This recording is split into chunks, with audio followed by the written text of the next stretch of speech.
You're listening to Finn Voices on Healthcare Now Radio, where we highlight and amplify the voices at the forefront of health innovation that improves people's lives.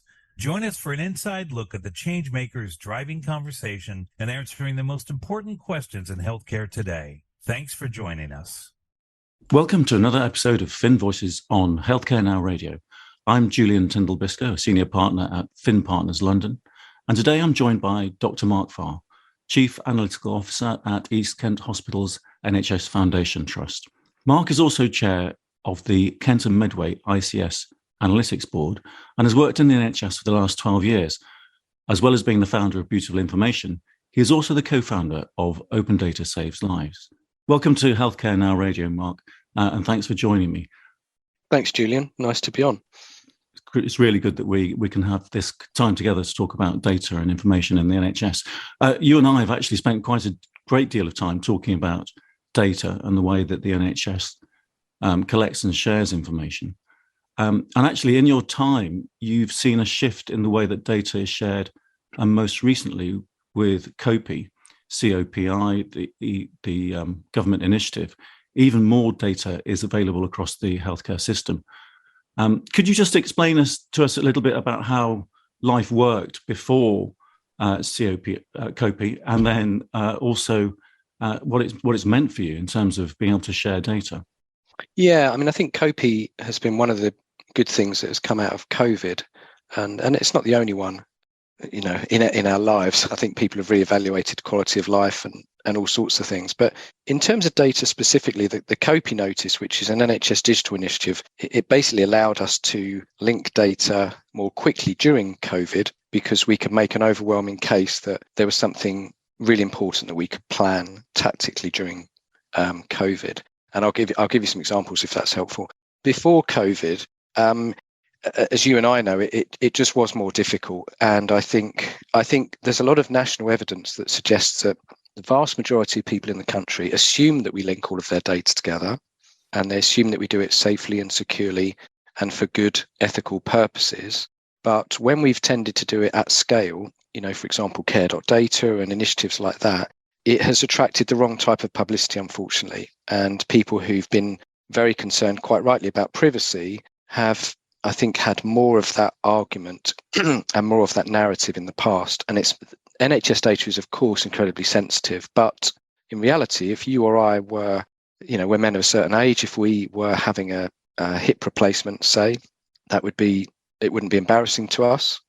We would talk to each other about it. We would talk to our friends about it. And we would probably be very relaxed about sharing patient-reported outcome measures with each other and with the surgeons who fixed our hip or our knee or our back or our shoulder, whichever it was. But you can imagine if you had cosmetic surgery, or you had some quite severe mental health problems, or you were concerned about being found by an abusive partner that you were no longer with, that data needs to be held sensitively and very carefully. And before COPI, there was a climate of it feeling much more difficult to get that data, and that manifested itself in what we call information governance, and that is people basically being allowed to link the data together. So you could think of lots of very simple examples. A good friend of mine who's a diabetic collapsed in the street, was picked up by an ambulance, taken to a hospital, and then he went to see his GP a week later. He was really angry that the GP and the hospital and the ambulance service weren't already linking his data together, because when he turned up at the hospital, they didn't really know who he was. When they picked him up in the street, they didn't really know who he was. They didn't know he suffered from diabetes and so on. And there was this kind of paradox between most people assuming that it already happened and that it was being used for very sensible purposes, and a small group of people being very nervous about it being linked together in case it got lost, in the old days, in case someone left a memory stick on a train or something like that. Of course, all of that is much more difficult to make that mistake now, but it's still possible. But I think, as I said, during COVID, the COPI notice was really, really helpful. And there's lots and lots of evidence about how linking data together, made it possible to analyse things very quickly. I had a call with vaccines minister during COVID because we were worried that people from certain ethnicities weren't getting the vaccine on time. And that meant linking data about demographics.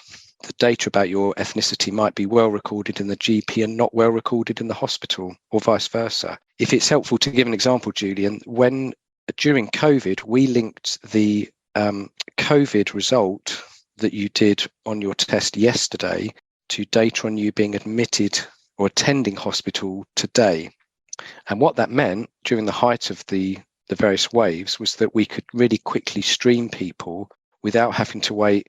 Right at the beginning of COVID, it took about a day for a result to come back. Now that time went down and down and down, but right at the beginning, it took about a day to get a COVID test back within a hospital. And you would not want someone waiting around not knowing if they had COVID or not for about a day. So we worked with some colleagues at Public Health and they shared the test results. We linked it into a system that we built within the hospital. So as they walked through saying, I might have COVID, I did a test yesterday, we were able simply to look that up. And things like COPE made it easier for us to do that. We were able to cite that. I think I could go into more detail about how difficult to get permission to do that type of thing it was during COVID. And I think there are some structural issues to resolve between, the various different bits of, I'll say, the Department of Health, and it's just D and X and PHE and so on. So we had to sort of kick some walls down a little bit to be allowed to link that data together. But I always think, and I respect people for having different politics. If you can kind of sleep at night and defend yourself in court for something you're doing for planning and research purposes, I think it's okay. And there's lots of good examples of data being linked together. There's not many of people doing it nefariously. So COPE has been one of the really good things that I think has come out of COVID. Would it be helpful to give some examples, specific examples? It would. I think what would be quite interesting for our listeners to understand is the longevity of COPE and whether actually it was a good starting point. Is it's now going to continue? Will we see this? And as you say, will we be able to knock down those walls that still exist? That's a really, really good question, because on the face of it, the COPE notice existed for a while during a pandemic and got extended twice, I think. There are people who know more about this than me, but it definitely got extended. And then I think there was a worry amongst analysts like myself that once it finished, we would sort of go back to where we were before. But I think, kind of glass half full, I don't think we're going to do that. I think if I was being pejorative, I'd say it's a case of 2 steps forward, 1 step back. So I think COPE came along, people used it for good in the vast majority of cases. And now that it's gone and there are slightly more restrictions, I think and I hope that there is a kind of narrative that COPE was a good thing and we should be minded to allow more things to happen based on the experience of it, which was overwhelmingly positive. Yeah, it sounds as though it was. It sounds as though big strides have been made. Yeah, I mean, if I give you a very specific example, just because I was involved in it, a friend of mine, a chap who I became a good friend with, was the head of the murder squad for Kent. And he had a hypothesis that, and I'll speak plainly if that's all right. Of course. In the police, he has a file of men who hit women.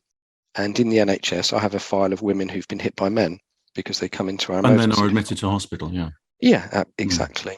And he had a hypothesis that if you started to link some of this data together for research purposes, you might be able to build a statistical model to predict domestic abuse before it got out of hand.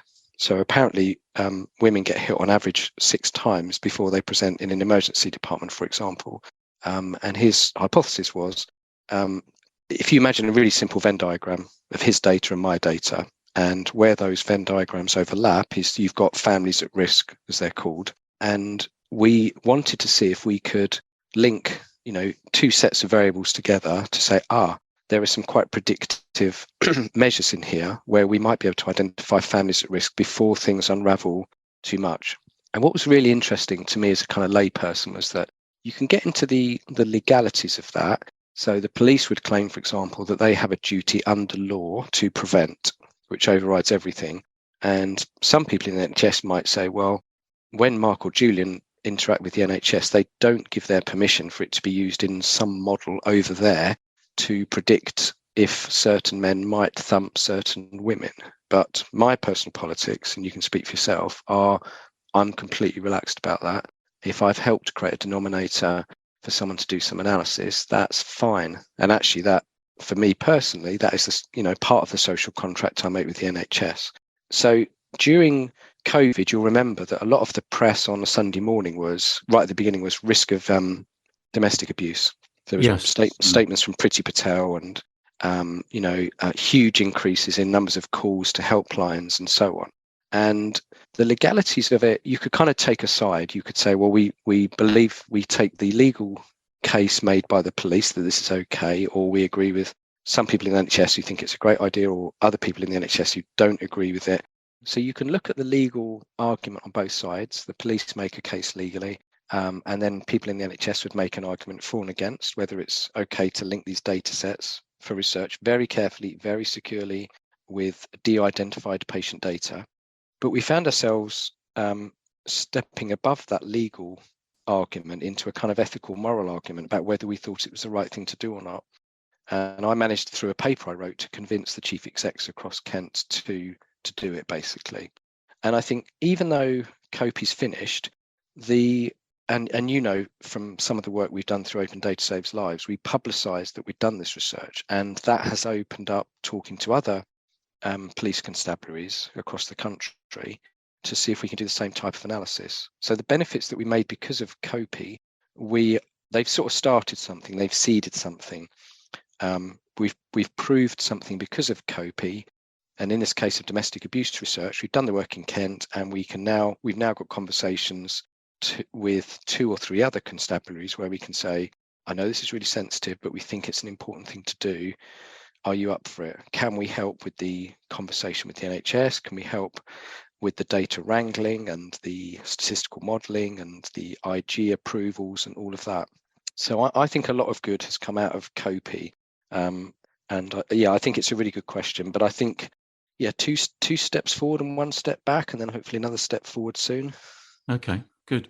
If you've just joined us, this is Healthcare Now Radio, and you've joined me, Julian Tyndall-Biscoe, with my guest, Dr. Mark Farr.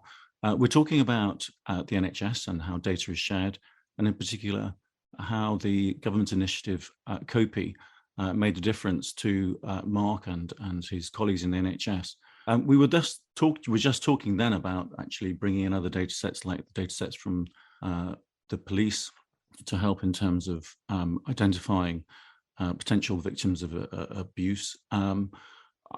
I wondered whether there might be more that could be done in terms of greater community insights, not just with police, but with other data sets. And I wondered whether, particularly when we talk about integrated care systems, whether there is other data that you can bring in and effectively create a really good in-depth insight into the community. Absolutely. I mean, I think we're only scratching the surface in this. So if you imagine, if I was being provocative, I would say you might share the data about what you bought at Sainsbury's last week. You might, if I was being slightly less provocative, I might say that you could share the data from your Apple Watch or your Garmin watch or whatever flavor you've got with your doctor. You know, are you back out walking or running or cycling? That seems, and if you were confident you could do that securely with your doctor, I think most people would think that seems reasonable. I could share my heart rate and my blood pressure scores and all of those things. And I think most people are up for that. If you step back again, you could think about social care data. So data on, did Julian put his bin out? That's where that's been done. That's a really, really good predictor around things like mental health. You know, as you can imagine, if you go on. Well, I was going to say, so in other words, if you're not leaving the house, then somebody's going to notice. I suppose in this day and age where we are living less as communities and checking in on each other, although people still do. But if you're in a community where that's not happening, this is a fail-safe. It sounds as though that's a fail-safe. Yeah, absolutely. And there's some really interesting research around what you would call social capital. So there are certain streets in the country across the British Isles, and we always cite the Welsh Valleys as an example, where social capital is incredibly high. So if you lived on a certain street in Wales and I tried to steal your car, 20 people would be out their front door and, have thrown me over a fence before I'd even got a key out. In parts of London, people would look out the window watching you hacking away at the door, trying to get in and thinking, well, this is a rented house. I don't know whose car that is.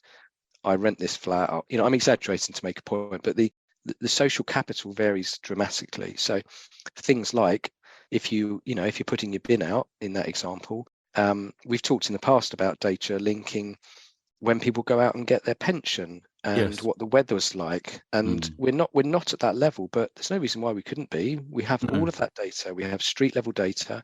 The road gritters don't drive around randomly. They'll go on a route that the council have set out for them. I think there's so much more to do. And I think because there's so much to do, I think it might be useful to categorize some of this data. So I think there's personal data. So data about your health and fitness from your phone, from your watch, from your bedroom scales. There's data about your shopping habits, about your social media habits, about what newspapers you read, about what you watch on TV. There's all sorts of things which absolutely belongs to you, and you might be happy to share with people. There's then data about the weather. There's data from the council. There's data from your GP. And I get frustrated at how slowly we are moving and linking some of these things together. And I think you have to be really careful how you explain what you're up to with people. So I'm doing a lot of work in 2023, going out, doing patient and public engagement, where we need to sit people down and say, the reason we want to link together the data about whether you put your bin out and your GP data and the data from the ambulance and if your child has free school meals or whatever it is because we want to plan better services for you, and we want to do research so that we can design better services. So communication plays a really important part in that. Yeah, absolutely. And I think where we seem to be now, nationally and locally, is the means are there to link all the data together, but we have to assure ourselves that we're communicating with the public enough, and you have to, that's something you can almost just measure. You can do it technically by thinking how many people you need on a citizens panel and all of that, but you just need to assure yourself that you are talking to enough people, publishing everything you're doing on a website, putting posters up in hospitals, leaflets through GPs, maybe TV, radio, all sorts of social media campaigns. I don't think we'll be able to do too much, but we need to do more than we're doing to explain to people why we want to link their data together. I can understand the frustration because, when you download an app on your phone, on your smartphone, it asks to have access to all sorts of things on the phone already. So in other words, not just your bank, but whoever it is, has access to an awful lot of data that you've just in one moment clicked and said yes. And at the same time, we take quite a different view, obviously, as you said, and we have to be careful with this when it comes to health data. But I can understand the frustration. Yeah, absolutely. I completely agree. You probably hit a website 10, 20 times a day, and most people accept all cookies. Exactly. A lot of people have Gmail accounts. And then in the next breath, they're going, well, I wouldn't want Google to have any of my health data. And you think, well, what? Probably already has. They probably already have. Yes. And it takes you into quite tricky water politically. Yeah, absolutely. Absolutely. Time is marching on. We've started talking about sharing data in the NHS and the importance of it and the impact it makes on people's lives. I think there's one question that I would like to try to bottom out if we can before the show ends, which is just to talk about the level of when you have this data, you need people to be able to, these are well-trained people, experienced analysts who you need to be able to actually say, I know what to do with this. And I wondered whether the NHS is moving fast enough when it comes to developing these analytical skills. And I wondered what your answer to that would be. Yeah, I think that's a really good question. You'd expect me to say no, and it's all too slow. And that's just my lobbying position. So I think recently there has been some quite good progress. So for 5 or 10 years, I've been banging on saying if you have a CIO or a digital director, and you think that's the place where this analytical workforce lives, you're mixing the vastly different careers up.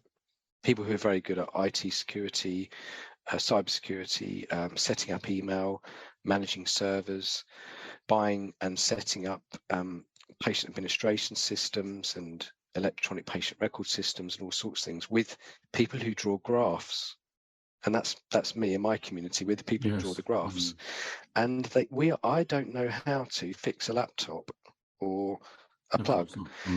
They're different. So I think, and I have a role as the chief analytical officer, and there's 2 or 3 of us in the country, and that's partly a lobbying position to encourage more people to come into analytics.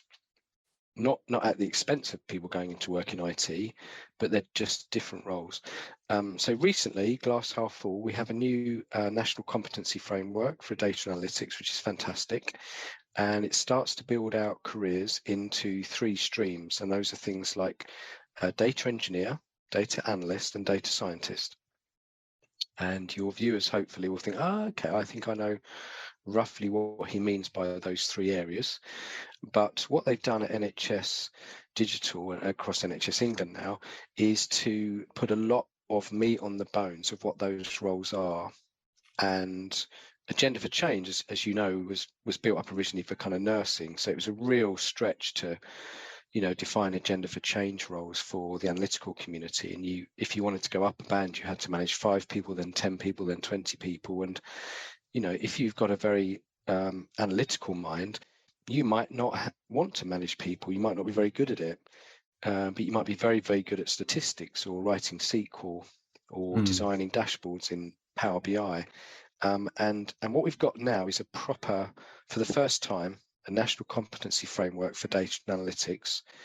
Out of that, we're building job descriptions from, a junior analyst to, a role like mine, which is, a senior role in the NHS, band 9, and everything in between, and allowing people to specialise, get professional accreditation through people like the Association of Professional Healthcare Analysts, or simply Microsoft accreditation, or anything for those data engineers who are really, really good at SQL and have got very strong technical skills. So it's coming, and I think people are aware of it now. If your question is, are we going fast enough, you'd expect me to say no. We need to quickly build links into universities. So I've taken a part-time academic role to try and accelerate sponsoring more master students, more PhD students, designing better courses that are technical in the sense of database administration skills like writing SQL or R or Python, and then the statistical skills of building out a forecasting model or a regression model, or starting to learn about the principles of artificial intelligence. So it feels quite positive, much more so than a year ago. There's a lot to do, but I think people know where they need to go now. I think they recognise the importance, and we need to run as fast as we can to bridge the gap that exists. Yes, it sounds as though that new role that you've taken up is going to really help in terms of bringing some, making that framework stronger in terms of developing the analytical skills. Time is moving on really fast, and we're going to have to bring the program to a close in a minute. I just wanted to say thank you for joining me. I think that it feels as though we kind of just scratched the surface of a very deep topic that we could probably come back to. So there'll probably be a part 2, and we can talk about data and actually I'd be interested to know more about your role in the academic role that you've just taken up. So thanks again, and I will make sure that there are all the usual tags when we broadcast the program. So thanks for joining us, and thanks for listening. Thanks, Julian. Cheers then. Fin Voices is brought to you by Fin Partners, a global marketing and communications agency working across industries and services. Whether inside our walls or on the front lines of health transformation, we stand together to create meaningful and measurable impact on the world around us. Learn more at finpartners.com and follow us on Twitter at Finn Partners.